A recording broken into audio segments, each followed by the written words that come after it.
David Devine. We're here down in Chippingfield as part of our Harlow 70 Why They Came Here project. Why is Chippingfield significant? Okay. Well, the Chippingfield area is famous because it was the first housing area to be built under the New Town scheme. It was the New Town was designated by the government in 1947, March 1947, 1946 New Town Act, and the first houses were built just round the corner in the old road for houses, mainly for the housing management. But Chippingfield was built by W.C. French, a local firm, and it was mainly to house the builders. The builders of the houses literally did build their own homes. And there is a plan, a layout plan of the Chippingfield area. It's dated about 1950, and it actually has all the plots marked on it. It's also got not only the numbers of the houses, but it's also got names. There's quite a few names written on there, and those again are the builders, and the builders moved in with their families, and because these guys had got a very important job to build the new town. Can you just take us back for timeline purposes, David? So when was the New Towns Act? When was the first bricks laid, and when did the first people actually move in? If you can answer all three for me. Okay, well, New Towns Act was 1946. The first bricks were laid in 1949. So the first housing areas like this one here was built between 1950 and 1951.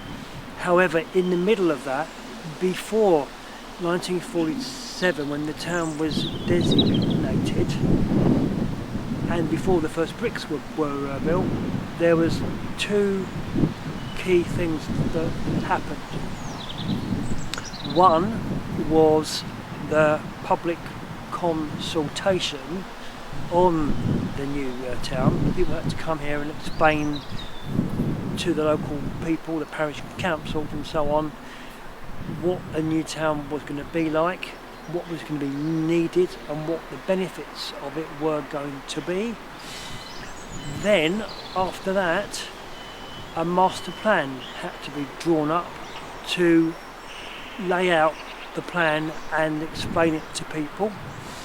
That master plan was drawn up, again, there was a Harlow Development Corporation founded in 1947 in order to, say, get the whole thing up and running with special powers, and the corporation commissioned a well-known architect, Frederick Gibbard, to draw up that master plan.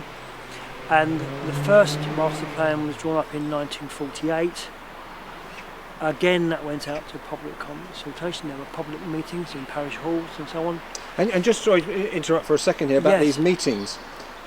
Were these meetings civil occasions, or were there any sort of harumphing or NIMBYism, etc.? There was a certain amount of NIMBYism. The area for the new town was to be built by and large to the west of Harlow, the old town, which is the original town. In 1947, we had the area that is now the old town as the town of Harlow, and to the south the hamlet of the small village of Potter Street. The bulk of the new town was to be developed to the west, and people in the old town were concerned about having all these hundreds, if not thousands, of houses built with all these people coming into interfere or interrupt their lives.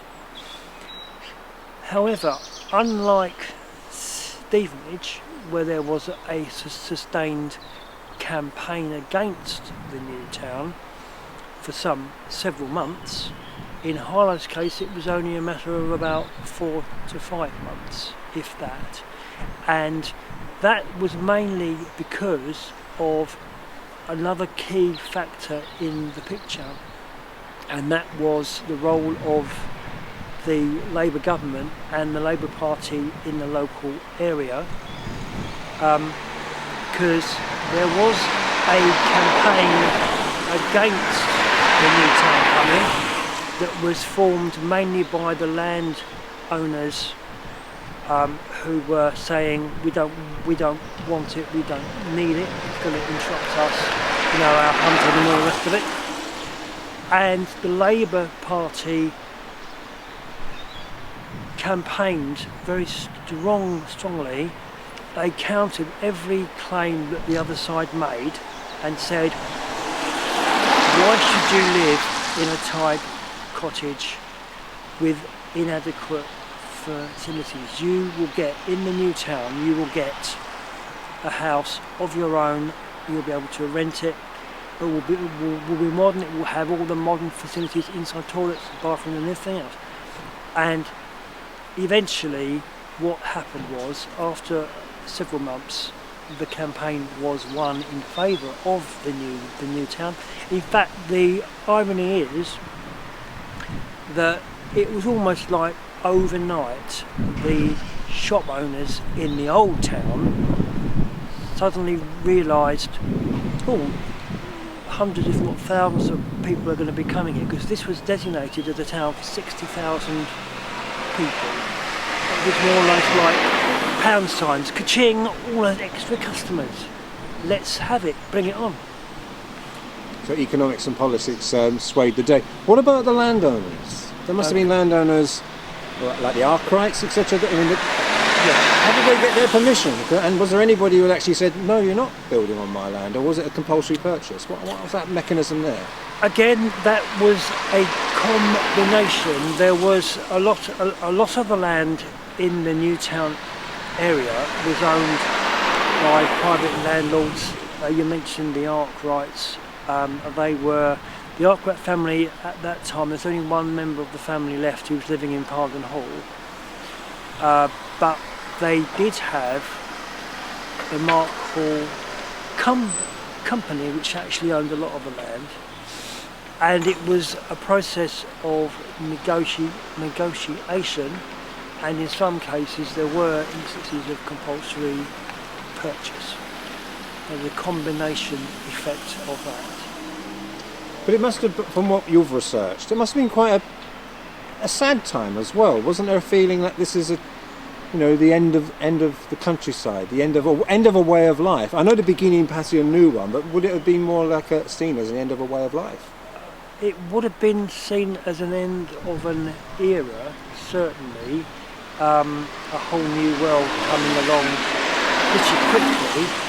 You have to remember, in Harlow's case, unlike other new towns, it was very much the new town was going to be built on, as it were, green lands. There was very little settlements, very few settlements. You wouldn't call them villages, you would call them hamlets in each of the other parishes, in Latin and Nets and so on. So we're not talking about an awful lot of people.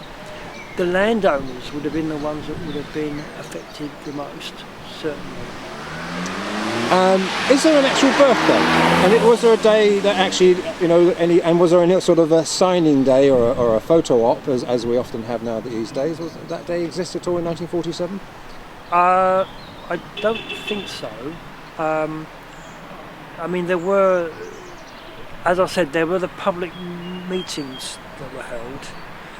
I think what I meant was not an actual birthday. What about 25th of March 1947? Why is that a significant day? Well, that is not. Sorry, that date.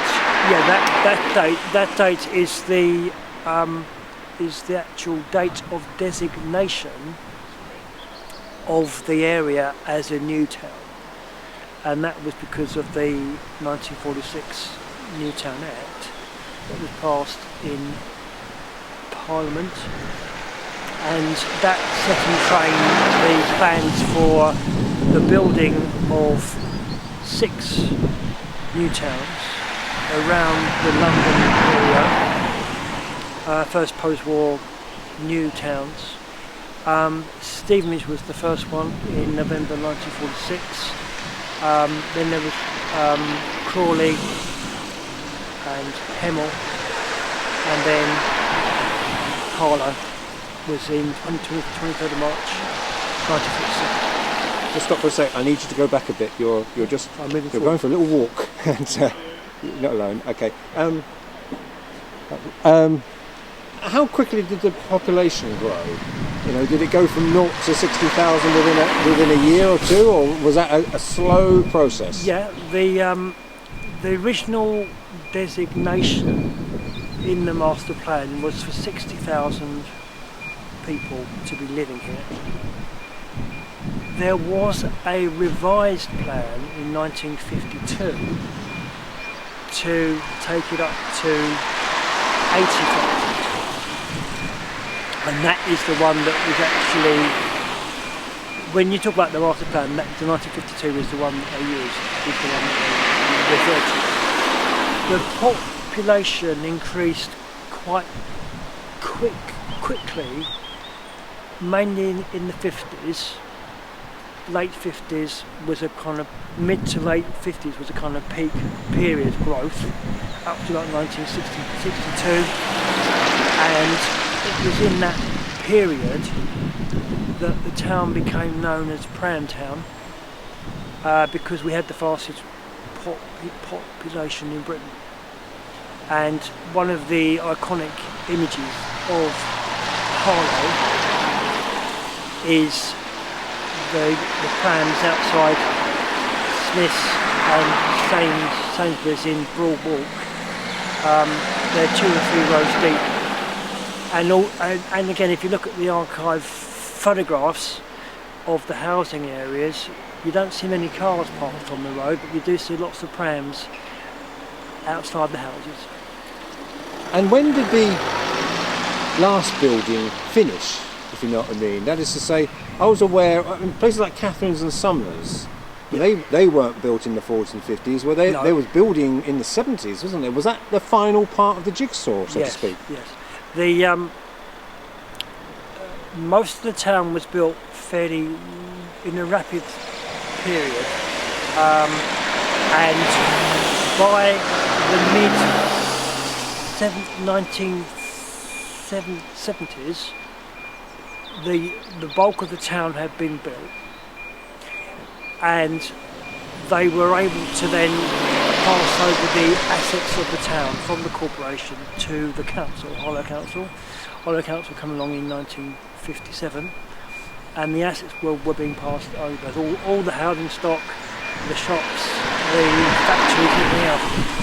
And the last housing in the town was the Sumners and Catherine's neighbourhoods.